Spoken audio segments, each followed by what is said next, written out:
एक दिन पहले लगाया था जिस पर दुष्कर्म का आरोप, राजी खुशी से उसी से करा दी शादी। पुलिस थाने में वरमाला डालकर कराई शादी। पति पत्नी ने हमेशा एक साथ रहने का लिया संकल्प, पुलिस का सार्थक प्रयास। खबर बैतूल के मुल्ताई से मंगलवार दोपहर पुलिस थाने में पुलिस द्वारा एक मामले में आवेदिका और अनावेदक की फिर से एक बार शादी कराई गई। बताया जा रहा है कि एसआई सोनम साहू और थाने में उपस्थित पुलिस कर्मियों द्वारा आवेदिका और अनावेदक की वरमाला डलवाकर शादी कराई गई। दोनों तरफ से स्टाम्प पर इकरारनामा पेश किया गया।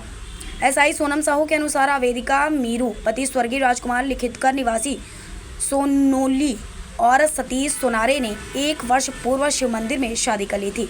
सतीश द्वारा मीरू को किसी से कुछ भी बताने को मना किया गया था। मांग में सिंदूर न भरने से दोनों में विवाद भी हुआ था।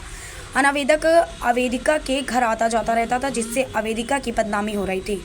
वहीं अनावेदक सतीश कहीं और शादी करना चाह रहा था, जिसको लेकर हुए विवाद की शिकायत थाना मुल्ताई में की गई थी। शिकायत में आवेदिका द्वारा पूर्व में दोनों की शादी होने की जानकारी पुलिस को नहीं दी गई थी। पूरे मामले में आवेदिका अनावेदक के साथ रहना चाहती थी, जिस पर पुलिस द्वारा अनावेदक सतीश को समझाया गया। दोनों के परिवारों की मौजूदगी में थाने में दोनों ने एक दूसरे को वरमाला पहनाकर फिर एक साथ रहने का संकल्प लिया और स्टाम्प पर इकरारनामा पेश कर खुशी खुशी एक साथ घर रवाना हुए।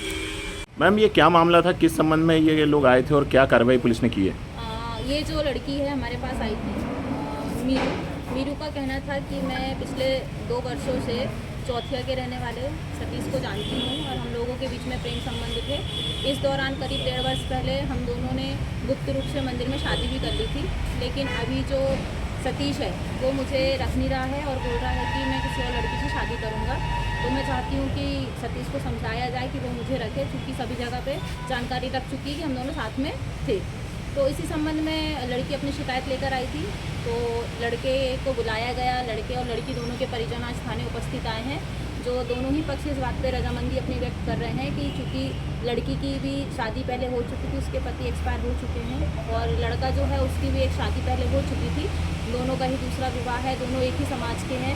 दोनों ही परिवारों को दोनों के साथ में रहने पर, दोनों की पुनः शादी होने पर किसी प्रकार की कोई आपत्ति नहीं है, जिस संबंध में दोनों ही परिवार ने उपस्थित होकर अपनी लिखित और मौखिक सहमति व्यक्त की है और दोनों के द्वारा ही स्टाम्प पर इस संबंध में लिखा पढ़ी करके थाने पर प्रेषित किया जा रहा है।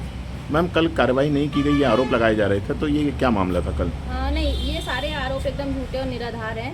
चूँकि मामला लड़की और लड़के दोनों का था, दोनों की आपसी रजामंदी सहमति का था, और लड़की का कहना था कि उसको समझाया जाए। उसके द्वारा किसी भी प्रकार से लिखित में या मौखिक में यह नहीं कहा गया था कि लड़के के ऊपर कोई कार्रवाई की जाए, इसीलिए पुलिस के द्वारा कोई कार्रवाई नहीं की गई थी। साहेबराव सोनारे, साहेबराव सोनारे निवासी चौथिया। चौथिया है कि सोनोली? चौथिया का लड़का है, सोनोली की लड़की है। लड़की का नाम? लड़की का नाम है मीरू। नीरू? मीरू मीरू मीरा का मीरू। मीरू। मीरू, वाइफ ऑफ लेट राजकुमार लिखितकर। उम्र इसकी है 25 वर्ष, निवासी सोनोली। दोनों से अपन स्टाम्प पेपर पे इकरारनामा लिख कर दे रहे हैं। दोनों एक दूसरे के साथ रहने को तैयार हैं। चूँकि कल जो विवाद आया था, लड़की की तरफ से जो हमारे पास मौखिक शिकायत की गई थी, वो ये की गई थी कि लड़के के साथ में पिछले 2 साल से